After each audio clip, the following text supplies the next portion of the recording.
Welcome into Giants Postgame Live, presented by Moderna. The Giants were up in San Francisco for Thursday night football, falling to the 49ers 30-12. My name is Madelyn Burke, alongside the Super Bowl champ Shaun O'Hara, the Super Bowl champion Amani Toomer. And guys, this was a tough game. 2 games in 4 nights is a tough stretch in general. Yeah. Quick turnaround, Madelyn, and look, I know the Giants were prepped for it, but going against the 49ers, one of the best teams in the NFC, certainly, if not in the entire NFL. The Giants came into this shorthanded. No Andrew Thomas at left tackle, no Ben Brereton at left guard. You've got a guy making his second start at right guard, no Saquon Barkley. So shorthanded against a tough 49ers team. You had to make some plays. You had to have some things go your way. You had to have a couple of good breaks. The ball had to bounce your way in order to get this win on the road on a short week. And it just didn't happen. And to be honest with you, the Giants' defense just could not get off the field of money. They looked a little worn out at the end of the game. Yeah, they looked a little worn out, but I think a lot of it had to do with some of the lack of tackling. I think the tackling was one of those situations that we felt like should have been something that's taken care of. But when you look at this team and you look at this game, there's something on the road, especially in a short week. You have to turn the momentum. There were opportunities early on that were missed. And this third down situation, man, the Giants just let up too much on third down on defense and on offense. They could not take advantage of some of the opportunities that they had. And so it was a game that was very frustrating to watch, but they fought pretty well, but there needs to be some sort of a party starter. We got a little more pressure this week, which was good, but still there needs to be a big change in this team if the Giants are going to be able to go and get back to the playoffs. Yeah, and it's tough too. I mean, you mentioned right there. Get the party started. Get the party started, right? Let's start it up. Let's start it up. Get it going. Hey, win or lose, we've got the party started right here on Giants Postgame Live. And you mentioned no Saquon Barkley, which is a tough one for the Giants going into primetime. Without the threat of Saquon Barkley, the Giants only had 29 rushing yards. The Niners defense didn't really key in on the run game there. It impacted the offense, Madelyn, and you could tell that they were struggling to have that. All right, what's our go-to on first down? And it was a lot of swing passes, all right, we don't have that. We don't have our bell cow, so maybe we got to try to manufacture some quick throws, some quick plays, and try to use that as the run game. Yeah, I think what they try to do is do the play action, right? But the fact that they don't have Saquon, it doesn't really suck the linebackers up in the same way it would if Saquon was in there, and that spreads open the defense in the back end. You could tell they were playing a lot of coverage and allowing their defense, slowing down the progression for Daniel Jones, allowing their defensive line to attack the inexperienced offensive line that we have because of some of the injuries. Right, but getting back to the defensive side of the ball too. The defensive side of the ball was on the field quite a bit today. Yeah. We touched about these missed opportunities. One of the things, there were so many almosts in this game. Almost an interception, Shaun. Yeah. Madelyn, coming into this game, the Giants' the only defense in the entire NFL with no takeaways and no sacks. Well, this could have been an interception right here. These are the missed opportunities. Right there. Dory Jackson's right there. If he closes on that ball, all right, here's Deonte Banks with a chance to make an interception. It would have been his first in the NFL, and he just can't squeeze the ball right there. It kind of goes through his hands. So another missed opportunity for a turnover. Now this ball right here, this is the tip drill, right, Amani? All week long, defensive guys said, hey, tip the ball. If it's up in the air like that, it's our ball. No. All right, we've got Tony Bell comes out of nowhere and snatches the ball. Those plays right there could have completely changed that momentum, and we could have got that party started. Could have got the party started, but those are young players, man. They got to understand the situation that they're in, undermanned in San Francisco on that short week. They needed to make those plays early, but one thing that they did was they competed throughout the entire game. But man, if they would have had a couple more opportunities. A couple more of those. I mean, and not just the interceptions, though, the tackles too. It was guys were slipping through their fingers right away. We got as we take a look at some of these missed tackles through this game, Amani, what happened here? Right here, you got Deebo Samuels with a full head of steam. Whenever you get attack of the ball carrier going directly up the field, attacking the defense, you know it's a problem. And Deebo Samuels didn't get touched for a long period of time. And Christian McCaffrey here, man coverage, makes a man miss, and then gets another 5 yards. It's those hidden yards that kill you. The pass rush almost got there, but not quite in time. Banks again on the wrong side of a play that he could have made. And it's just one of those situations where you look at this team and you look at this game. They came out good. They came out with all the intent.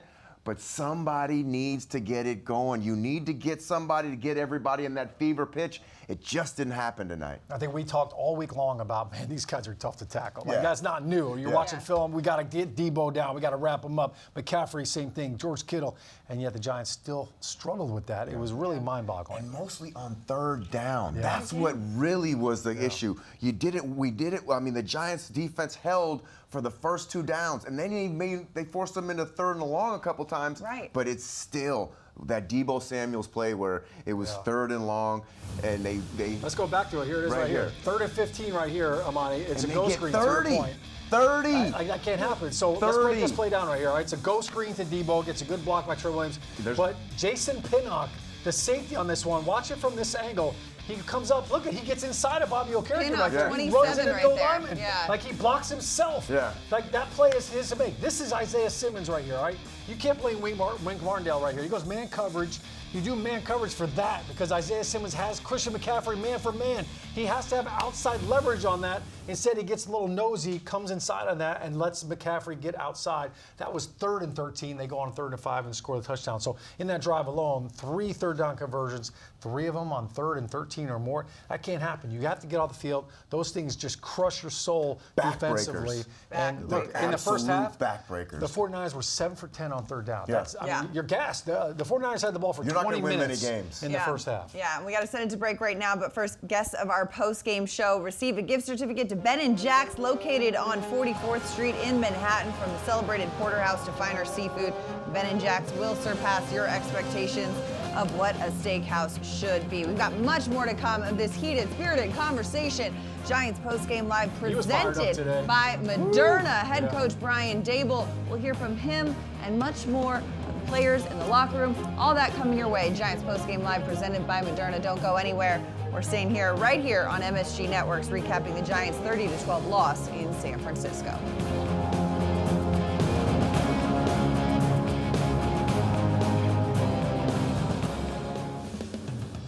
Welcome back to the show. Tonight's scoring drive of the game is brought to you by Citizens, the official bank of the New York Giants. Citizens is made ready for Giants fans. For the scoring drive of the game, we bring you to the 3rd quarter. First of all, 49ers punt right here. Eric Gregg calls for a fair catch, but is touched. And of course, the penalty right there. Fair catch interference will bring him in another 15 yards. Giants have great field position. Daniel Jones connects with Paris Campbell. And then, of course, to close off this drive, Breida runs it in for the touchdown. First touchdown of the game for the New York Football Giants. 2 plays, 37 yards, like took 46 seconds off the clock. You know, quick work right here, capped by an 8-yard rushing touchdown by Matt Breida. That is your scoring drive of the game, brought to you by Citizens. Welcome back to the show. Madelyn Burke, Shaun O'Hara, and Amani Toomer. The Giants fell to the 49ers 30-12 in this one. Of course, we saw that highlight play from Matt Breida, but one of the guys that was doing a lot of work on this field was Deebo Samuel, a guy that we know that this Giants defense was doing a lot of film study on, but it still seemed like they couldn't contain him, Amani. Yeah, you can do all the film study you want, and they were around him when he got the ball. The problem is getting Deebo Samuels to the ground.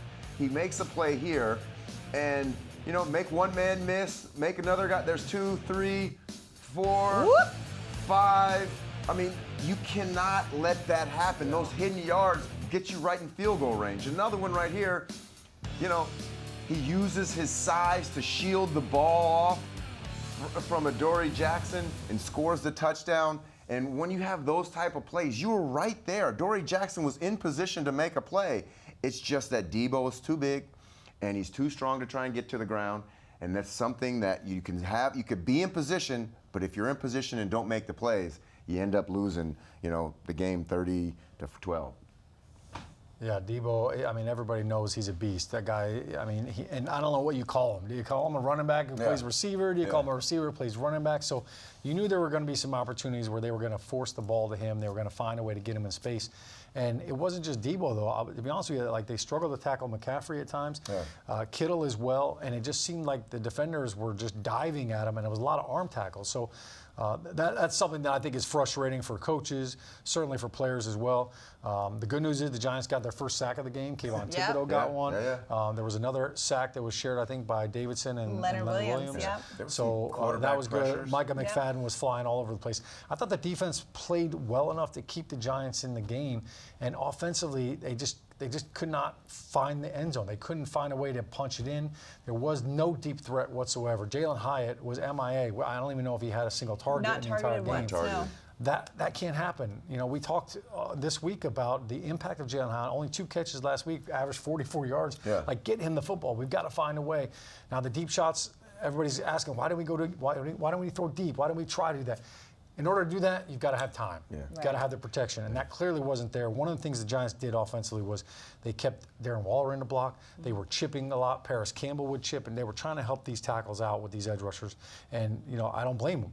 But when you do that, you take away receivers. There were 2-man and 3-man routes at times, and you just didn't have enough time for them to develop. And they also didn't have to bring any people from the secondary because their front four was getting there. So because of that fact, they had a lot of people back in coverage. So those deep routes, I'm sure they did their film study on Jalen Hyatt. Yeah. They didn't give the opportunity to go over their heads because that was one thing that they had. If you don't have Saquon Barkley, but you have Jalen Hyatt that can break a game, those are the types of situations where the defense for San Francisco did their homework and game plan the Giants accordingly. Yeah, they were daring them to throw it down the field, and they were ready for it if it came. All right, we've got more to come here. We're just getting started on Giants Postgame Live presented by Moderna. But first, run or walk with Giants legends. The Giants Foundation will host a 5K race and kids run presented by Quest on Sunday, October 8th at 9 a.m. at MetLife Stadium.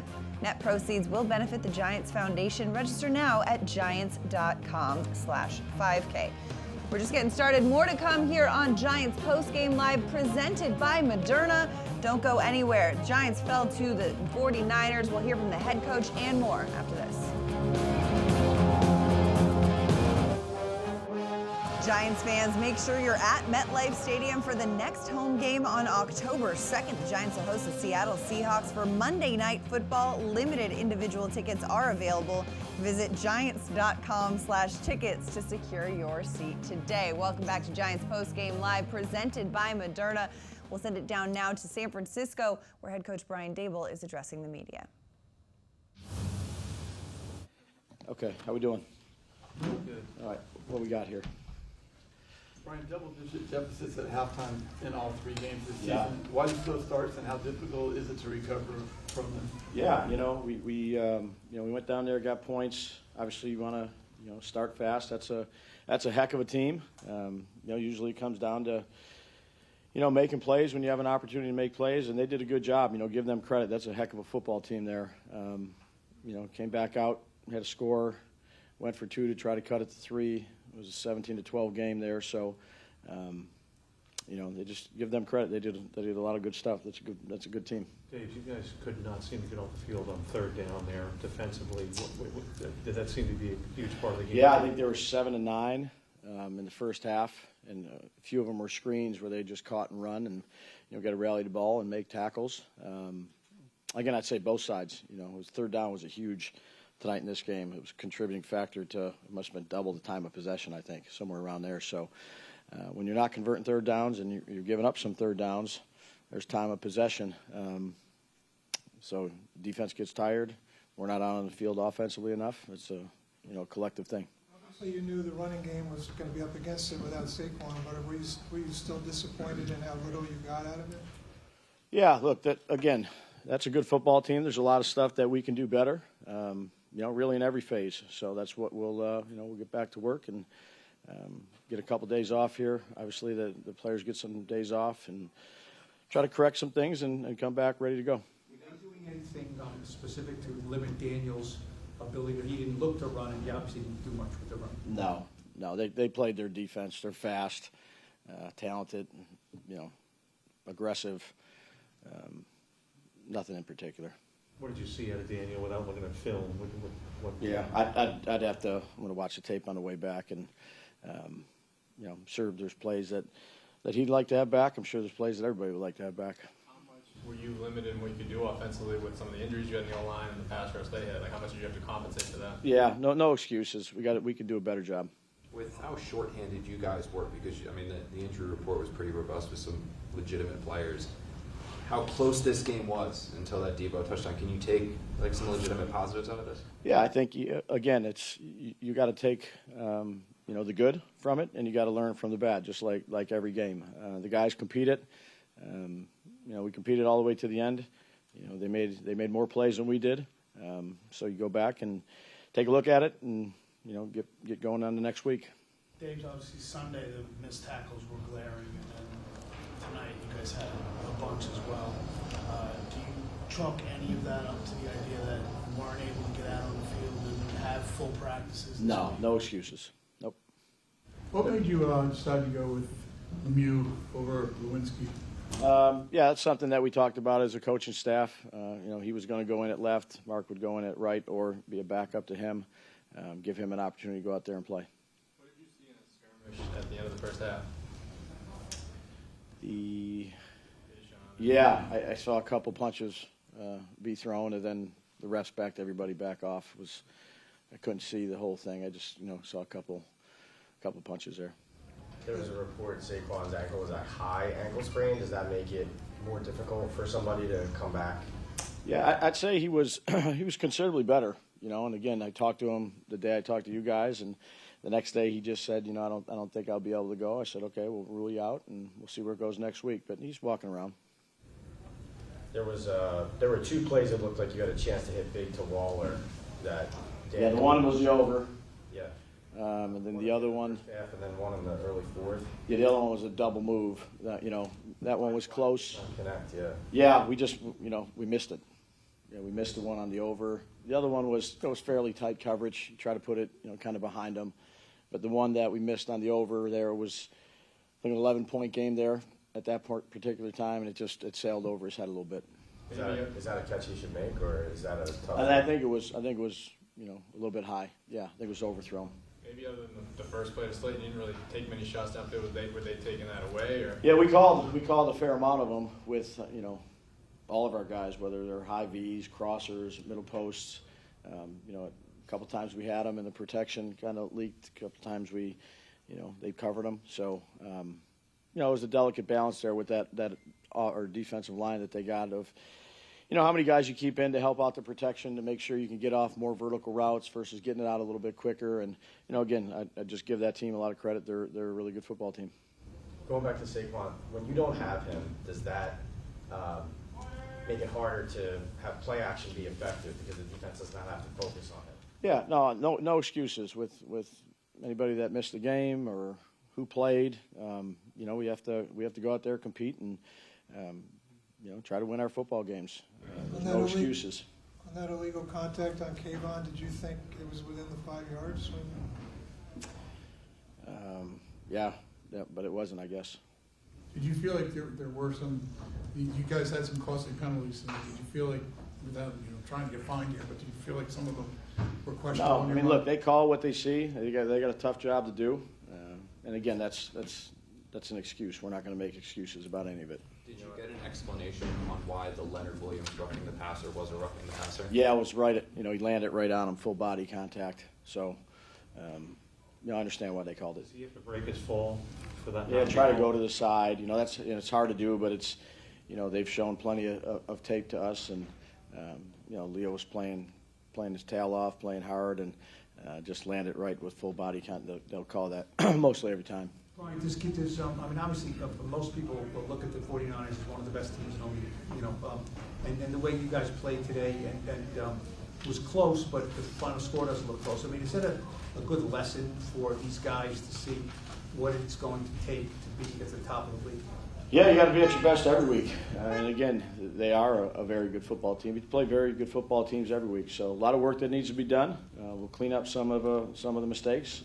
Learn from some of the good things and get ready to play next week. James, considering you said at least that you were optimistic about Saquon even this week, do you think with 11 days he can get back? Yeah, I think we'll see. He's been getting better. We'll see where he's at. I'm not going to give it a timetable. I just know that since it happened, each day he's felt a little bit better. You leave here from these 6 days on the West Coast feeling like you're still a good football team. There's just a lot of... Yeah, well, right now I'm just, we just got done getting beat. So you're not happy ever when you get beat. But I let all the confidence into people in our room, and we got a lot of work to do. So, again, make no excuses. Roll up our sleeves, go to work, and have a good week of practice. Two more. Do you know anything about the severity of Banks' injury? I don't. Davidson, Neal? Nothing. I haven't talked to Ronnie yet. So, Banks I see is an arm. Davidson is an elbow. That's what I got on this. I'm sorry, who was thinking you called the timeouts at the end of the game and then put Tyrod in? Just curious what was the thought process. Give Tyrod an opportunity to try to get a drive. Try to finish. Play 60 minutes. What do you think of Wendell? Last one. Obviously getting Wendell in there. Yeah, had some good routes in there. It was good to get him back. We had a pitch count on him for this game, and then hopefully next week we'll add a little bit more to it. Okay. All Thanks, guys. When he's ready, locker room's open. That sound from head coach Brian Daboll is brought to you by your local Ford stores. Ford is proud to be the official truck of the New York Giants. And Giants fans, check out the Coach Daboll Show presented by Ford. We'll look back on today's game and take a look ahead at next week's matchup. It's the Coach Daboll Show, airing every week on MSG and the Giants YouTube channel. We've got much more to come here on the show after the break. We're going to hear from Giants quarterback Daniel Jones. That and much more on Giants Postgame Live, presented by Moderna. Stay with us. We'll be back with more after this.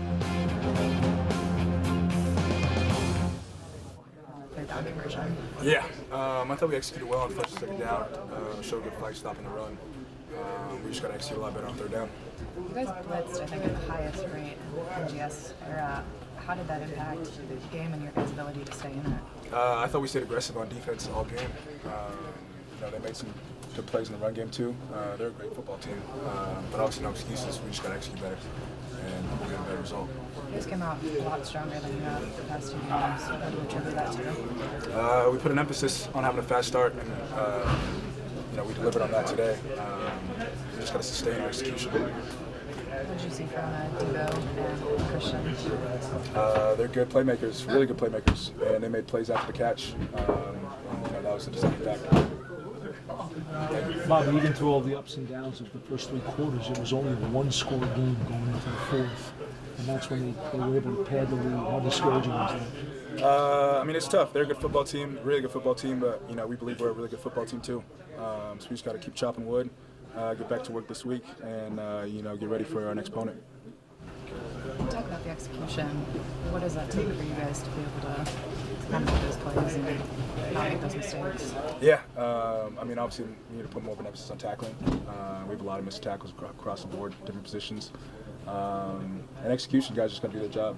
Start with me. I got to play a lot better, and we'll get that corrected. What do you? I know the game just happened. Haven't had a chance to watch film. What stands out about your game tonight? Just lack of impact. Made some plays, but I got to make more plays to help this defense, help this team win. That was Bobby Okereke in the locker room after the Giants fell to the Niners 30-12. As we take a look at his numbers today, 6 tackles, 3 assisted, 9 combined, and a quarterback hit. Guys, one of the things that we noticed in today's game, though, is this defense was getting a bit more pressure on the quarterback. Yeah, it showed up finally. And listen, through the first 2 weeks of the season, the Giants were the only team in the NFL that didn't have a sack. They got that accomplished. They did get some pressure. Kayvon Thibodeaux got his first sack of the season. And really, it was Davidson that got the pressure right there. You could see him beating the right guard. And that's what forced the quarterback to step up into Thibodeaux. There's the pressure by Davidson, and Thibodeau's right there, Johnny on the spot. They used Thibodeaux in a lot of different roles. He actually saw him dropping back in coverage at some point in time and switching with Simmons. Here's the combined sack by Davidson and by Leonard Williams, where they just basically collapsed the pocket. So it was good to see some of that. There were a lot of other pressures, but it was like safeties and corners, other blitzes, and yet it seemed like they were just one step away. And Brock Purdy saw it, and he was able to get the ball out really often. The touchdown throw to Deebo Samuel was a blitz, and there was an unblocked defender, and yet he was still able to get the ball out quick, and Deebo was able to make the big play. So Wink Martindale, look, through 2 weeks of the season, he blitzed more than any other defensive coordinator in the league, and that held true today as well. They brought a lot of pressure, and they had to, because they just weren't getting consistent pressure with their front four. And blitzes are great. You know, they're great when you surprise a team, when it's like your curveball with something that kind of can sneak up on you. But if a team knows that you're blitzing, it's a problem because they know you're taking a person out of the secondary and making your back end a little bit less stable. And when you see the big plays happen, a lot of big plays happen because the opportunity, the numbers on the back end, when you have the ball, you get the ball off, there's a reception, and you know that one of the players that should be back there to tackle is still running after the quarterback. That's an issue. But I feel like they did a good job today in terms of getting more pressure. They had a coverage sack, that last sack. With the combined sack, I felt like that was a coverage sack because there was no place for Purdy to go with the football. I just feel like, you know, I'm tired of hearing about how good other teams are. I'm tired of hearing about how they compete. This is professional football. You know, this is a team that went to the playoffs. You're playing another playoff team. You know, the Giants have to step up and become a real team in terms of a real competitor in the AFC East, in the NFC East, in the NFC. And this is kind of one of these games where everybody's like, "Oh, well, we tried hard." That's college. That's high school. Yeah, right. You expect that from exactly. This is your job to try hard. Try hard is the meme. We got to get the party started. We got to get more energy in our games, especially down the stretch. Getting the party started, of course, Exactly. is the theme right here of this Absolutely. show. And one guy, though, who did his best to get the party started, we talked about it, Kayvon Thibodeaux. He got a sack. He's speaking in the locker room right now. Let's send it out. Fundamentals, we got to run. The screen belongs to everybody, so we all got to be a part of it. We all got to do our job. You know, it's a team game at the end of the day, so can't really blame not one person. You just got to keep getting better at the fundamentals. Is that especially frustrating, these third and longs? You know, they're not beating you over the top. A couple times they stayed on the field with those screens. Yeah, I would just say that was good execution by them. You know, we just got to pick our game up and know, you know, that's situational awareness. We got to know that, you know, when we send the pressures teams on screen, and we got to be ready for it to rally to the ball. Kayvon, most people think the 49ers are one of the best, if not the best team in the league. What does this game tell you about where your team is? We just got to continue building. Like I said, we had a few spurts of the qualities that we want to have and the things we want to exert, but we got to be more consistent. We got to execute at a high level, and we got to keep building as a team. Keep building as a team. Kayvon Thibodeaux, 1 tackle, 3 combined, and a sack tonight against the 49ers. The Giants fell on Thursday Night Football 30-12. Giants Postgame Live is brought to you by Moderna. Stay up to date with the latest COVID-19 vaccines because you've got no time for 19. Brought to you by Moderna. We've got much more to come on the show. Stay with us here as we continue to recap Thursday Night Football. We'll be back with more after this.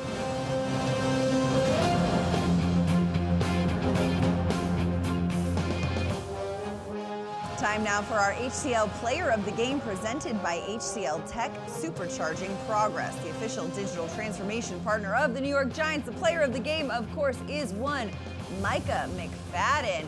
Take a look at this. This man was all over the field today. And Shaun, you predicted it this week in the Coach Daboll show. He was your above the numbers guy. Yeah, he definitely went above the numbers. Obviously, Arizona had a couple of plays he'd like to have back. But tonight, he was a man possessed. He was all over the field. Look at this tackle for a loss right here on Christian McCaffrey. He just shoots this B gap right here. I think the receiver just hand-checked him, but he did a great job. 4 tackles for a loss, 10 combined tackles. He was all over the field, doing a great job with the penetration. Huge game for McFadden. He actually kind of tweaked his ankle early in the game and was able to fight through it and battle through. So coming out, he had a little bit of a neck issue too coming out of the Arizona game. So he's tough too. You gotta love a guy named McFadden. He might be at McSorley's later on tonight. Quite indeed, but he was our HCL Player of the Game. The guy that while we were watching this game too, Amani, you kept shouting him out. There he is again. Yeah, exactly. Those open field tackles, you don't know how difficult they are. To tackle some of the best athletes in the world, the wide receivers out in space, to do what he did. I see what you did. You see what that did? But yeah, I get what you're laying out. Mowing what you're growing. But yeah, I feel like what he did today was show not only that he has the speed and the athletic ability to play, but the technique in terms of the way he formed up. McCaffrey in the goal line, that was a special play. Those are plays that you kind of like, you realize, okay, this guy can really play. Physical play was big, but like we talked all week too, on all of our shows here about this offense and how layered it is and how tough it is. So the mental recognition of, hey, what are they trying to do to us and how they're trying to attack me and block me on a short week where really they just had walkthroughs. They didn't have a full practice. So kudos to Micah McFadden for stepping up to the plate. Yeah, he really showed up today, which is something, you know, you need somebody to show up, especially on the road, and Micah McFadden definitely showed out that he's a player. Showed up, and earned the HCL Player of the Game accolades. Was a huge part of this Giants defense. Another huge part of this Giants defense, Dexter Lawrence. He's speaking to the media now out in San Francisco. Let's send it out. You know, the competitive stamina that we have as a unit. Don't talk back to her. And I think we just got to keep going out there and fighting and showing who we are. When you're depleted, does that make staying? What do you mean depleted? In terms of injuries, down 4 starters, and then I mean, I think guys came in and, you know, contributed. You know, that's why they're on the team. We all can play ball, and you know, I'm happy about how they, you know, they came out. They just made more plays than us and made the plays when they needed to make them. Dexter, third down was a big issue today. Yeah. Is there something you could point to that just wasn't clicking on that particular down? You know, they just looked like they just outplayed us on third down, and we have to do better at with those screens, running to the ball, and getting guys down. We all know how good McCaffrey is, but we don't get the chance to actually try to tackle him. How difficult is it to deal with that guy? To tackle him? Yeah. He's tough. Well, I mean, he seems to slither through. He seems to slither through the. I think no. Honestly, I think McCaffrey is a great player. Like you said, they always breaking tackles. 19, him, 85. Yeah. We just had to do a better job of bringing all those guys down. Thank you. Yeah. Great stuff from Dexter Lawrence. 4 tackles, 7 combined as the Giants fell to the 49ers, 30-12. Of course, a lot due to Christian McCaffrey, as he mentioned. But Giants fans, subscribe to Giants text alerts for breaking news, ticket offers, game day updates, and more. All you have to do is scan the QR code on your screen or text 201-636-1569 to subscribe. We've got much more to come here on Giants Postgame Live, presented by Moderna. We'll continue to recap Thursday night football and send it out to San Francisco for more postgame sound. Stay with us. We'll be back after this. What was missing tonight offensively for you guys, do you think? We just didn't make enough plays, I think. Obviously, it's a good defense going up against them, and credit to them, they played well, but we got to convert, a couple of those opportunities. When you play a good team like that, you got to be crisp, got to be clean, and we didn't do that. For yourself, it looked on those 2 passes to Darren, the one late in the second quarter and fourth quarter that were a little bit high. Are those 2 of the ones you're talking about that you'd like to have back? Or? Yeah, I mean, I think certainly those, and just, I think there were plays across the board that we'd all like to have back, and those are definitely 2 of them. What happened on those couple plays there? Was just miss a throw? Just miss a throw. Got to give them a better ball. Daniel, falling behind in double digits hole at halftime each of your 3 games this season. And what's going on with the slow starts, and how difficult is it to get out of those holes coming into the second half? It's not not what we're trying to do. So we gotta find a way to figure that out, execute better early in the game, finish in the end zone, take advantage of our opportunities. But it comes down to making plays and executing better in those situations. You had it going so well in the second half in Arizona. I mean, obviously it's difficult to get, it's a different team, different personnel and stuff like that. But, were you just unable to get any kind of a rhythm at all? Are the 49ers that much better? Like, what's the, I mean, I think, we didn't create a rhythm. We didn't execute. Didn't take advantage of our opportunities. Certainly is a good defense. It's a good team. And so when you're playing good teams, you can't afford to do that. And we didn't play well enough. Was it frustrating tonight out there? Like, did you feel yourself or maybe any of your teammates getting frustrated by the, Niners and what they were trying to do? Yeah, I mean, I think it was frustrating at times, but I felt like we were in the game really until the end, and had chances to make plays really until the end, and I think we stayed confident and believed, and we just didn't do it there down the stretch. So I think we did a good job kind of keeping a level head and competing. Jalen made a couple of those big plays the other night in Arizona. It didn't seem like he was out there that much. Maybe it was because maybe Wan'Dale's taking some of those snaps or whatnot. But did you have was that the plan to get him deep again? Does that work so well? Yeah, I think always trying to make plays and get the ball to those guys. So got to look at where there could have been opportunities to do that and do a better job with that. So he's a dynamic player, and we didn't have enough plays, period. We didn't possess the ball well enough, didn't convert third downs. So, I think had we done that better, it would have been more opportunities for everybody. How would you assess, without looking at any tape, how you felt we played today? Not good enough. Not good enough. One more, if there's one. All right. Giants quarterback Daniel Jones. The Giants fall to the 49ers 30-12. He went 22 of 32 for 137 yards passing, no touchdowns, and 1 interception, adding 5 yards on the ground as well, fellas. Tough night at the office for Daniel Jones, and I think coming into this game, the Giants' offensive minds, they knew this. Look, we're going to have our work cut out for us with Nick Bosa on the edge and with Javon Hargrave inside. So you could see that the package really was, all right, we've got to keep some guys in to protect and help chip, and then it's got to be a lot of quick throws. I thought there was a couple of drops out there today. I thought there were some balls that Darren Waller should catch, and I think he would probably be the first one to say, look, I've got to make those plays. So, there's plenty of opportunity for improvement all around there. But this game, look, it was close. I mean, the fact that the Giants went for 2, down 17-12, if they make that 2-point conversion, it's a 3-point game. Right. They hung. They were right there. I just don't think the Giants have enough offensive firepower to keep up with a potent offense like the 49ers right now, especially without a Saquon Barkley. So, Daniel Jones, we didn't really see any quarterback design runs today. I don't think they ever really got into a great rhythm offensively that they could say, all right, hey, we've set this up now. We can really use that.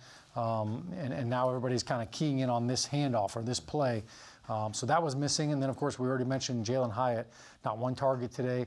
I think that's just a product of the way the game went, right. Not so much the game plan. I'm sure they wanted to find a way to get him involved, and it just never transpired. Yeah, when you're only on the field for 20 minutes and 50 seconds, you're not really given your opportunity for your offensive coordinator, Mike Kafka, to really kind of figure out what is going on, and that in that case you just don't get enough opportunities to see what the other team is doing. And also, you got to give credit to the 49ers defense. You got to give credit to the 49ers pass rush. They were very disciplined in trying to surround Daniel and not let him get the running lanes that he had last week versus the Arizona Cardinals. So it was a combination of not being out on the field enough. When you're only 3 of 12 on third down, you're just not going to be able to kind of go through the whole offense and really try to exploit what the defense is doing. When you don't have as much plays, it's almost like you're kind of playing in the dark because you don't really know, because you're don't have as many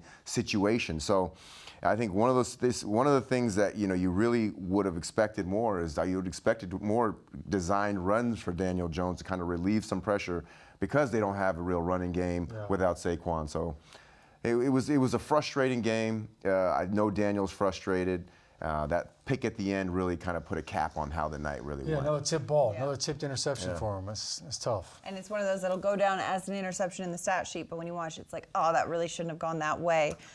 Tough night for the Giants, falling to the 49ers on Thursday Night Football. We'll continue to recap this one as Giants Postgame Live, presented by Moderna, continues after the break, falling to the Niners 30-12 in the Bay Area.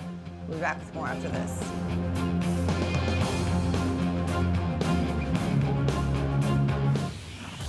Hey Giants fans, check out the Eli Manning Show, presented by Panini Prism Trading Cards. All you have to do is subscribe to the Giants YouTube channel to catch all of the new shows It's the Eli Manning Show. Subscribe today. The Eli Manning Show, of course, starring Shaun O'Hara. Shaun, you've got some great guests on this show. Yeah, we certainly do. We have Dale Earnhardt Jr. coming up. So there, of course, if Dale Earnhardt Jr. comes on your show, you've got to have some sort of a competition. There may or may not have been racing involved. You're going to have to tune in to find out. Shake and bake? A little bit of that. A little drive fast, take chances. First you shake it, then you bake it. Yeah, right?